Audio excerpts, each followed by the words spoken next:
Olá! Hoje o nosso papo é sobre uma causa que com certeza mexe com muita gente: a luta contra o abandono de animais. Vamos entender juntos como a união entre a comunidade e o poder público pode virar esse jogo e transformar uma realidade tão triste em uma história de esperança. E a gente já começa com uma pergunta que vai direto ao ponto. Por que essa urgência toda? Por que agir agora? A resposta é simples. Porque o abandono de animais é um problema que não espera. Ele acontece todo o santo dia nas ruas das nossas cidades e as consequências são graves e imediatas. E aqui está o porquê. Isso vai muito além do sofrimento dos animais, que, convenhamos, já seria motivo mais do que suficiente. O abandono afeta a saúde de todo mundo, com o risco de doenças se espalhando e até a nossa segurança por conta de acidentes. Ou seja, é um desafio de toda a sociedade. Ok, o problema é grande. Mas e a solução? Por onde a gente começa? Bem, a resposta pode estar mais perto do que imaginamos. A primeira parte dela está na força que a gente tem quando se junta, na força da comunidade. Olha que frase poderosa! O mais interessante nela é que ela nos lembra que a mudança não depende só de grandes instituições ou de governo. Não. Ela começa com cada um de nós, com uma iniciativa que, quando somada a outras, vira uma força gigante, capaz de mudar as coisas. E quando a comunidade se organiza, os resultados aparecem de verdade. É como um efeito dominó do bem. A mobilização joga luz no problema, faz barulho. Esse barulho vira pressão em cima das autoridades. E com essa pressão, as leis começam a ser cumpridas e soluções de verdade começam a surgir. É um ciclo que se fortalece. Mas é claro que a comunidade não pode e nem deve carregar esse peso sozinha. E é aqui que entra a outra peça fundamental desse quebra-cabeça: a responsabilidade, o dever dos nossos órgãos públicos. O poder público tem as ferramentas para cortar o mal pela raiz. E a gente está falando de coisas bem concretas, como programas de castração em massa, que são a forma mais eficaz de controle populacional.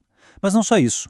Atendimento veterinário acessível, campanhas de adoção sérias, fiscalização rigorosa e, talvez o mais importante, educação. E vale repetir, isso tudo é dever, não é favor. E é aqui que a gente vê como tudo está conectado. Ao colocar essas políticas em prática, não estamos salvando apenas cães e gatos. Estamos protegendo a saúde e o bem-estar de toda a população, prevenindo doenças e criando um ambiente mais seguro e humano para todo mundo. Certo.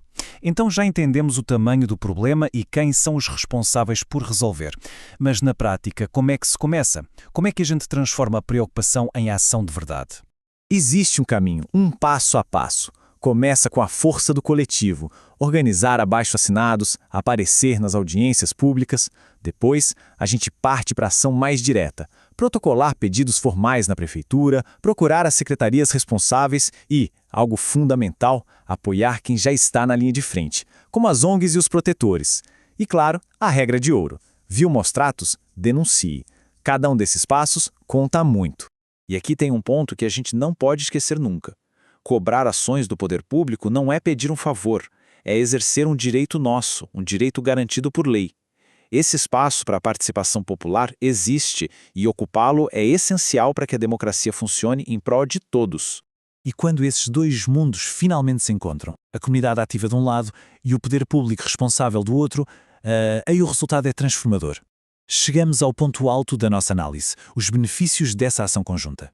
Dá uma olhada em como os benefícios se espalham.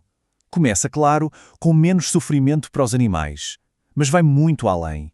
Significa menos doenças circulando, o dinheiro público sendo usado de forma mais inteligente, uma comunidade mais solidária e, finalmente, as leis saindo do papel. No fim das contas, é uma vitória para todo o mundo. Para entender toda essa estratégia, a gente precisa se conectar com a base do problema. E essa frase diz tudo. Eles são as vítimas de decisões humanas e dependem totalmente da nossa compaixão e da nossa responsabilidade. E partindo desse princípio, a nossa visão se amplia. O ponto crucial é que esse cuidado transborda. Cuidar dos animais é, no fim do dia, cuidar de nós mesmos. A forma como uma sociedade trata os seus animais é um espelho de como ela se trata. E isso nos traz a lição estratégica mais importante de todas. A ação gera reação. A mobilização da sociedade não é só um ato simbólico, é o gatilho que faz a engrenagem girar, forçando o sistema a funcionar como deveria. Sabe aquela indignação que a gente sente? Aquele nó na garganta? É um sentimento poderoso, mas, sozinho, ele não muda nada. O convite aqui é para canalizar essa energia, essa frustração, e transformar tudo isso em atitude. em ação. E para fechar, ficam 3 verbos que resumem todo o caminho. Participe, informe-se, mobilize. Juntos, a mudança não é só possível, ela se torna inevitável. A verdadeira questão não é se podemos fazer a diferença, mas sim, quando vamos começar.